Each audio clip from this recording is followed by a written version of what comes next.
లెక్కి గౌరవ ముఖ్యమంత్రి గారు అది అప్రిషియేట్ చేయాల్సింది పోయి నన్ను విమర్శించడం ఇది సరైన పద్ధతి కాదు, మార్చుకోవాలి వైసీపీ నాయకులు. అలాగే వైసీపీ నాయకులకు కూడా నా విన్నపం, నా విజ్ఞాపన, మీరు విమర్శించడానికంటే కూడా ఇది మనందరి ఉమ్మడి సమస్య, ఇది మనందరి మన రాష్ట్ర సమస్య ఇది.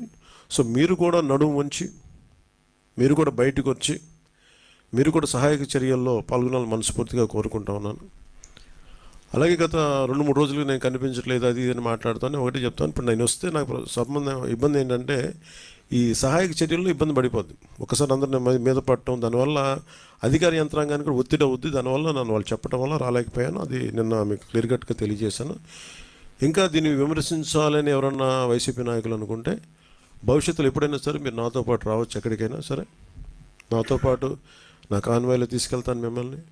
నాతో పాటు నడవండి, ఎలా ఉంటుందో మీకు అర్థం చేసుకున్నప్పుడు అప్పుడు మీరే సలహా ఇస్తారు.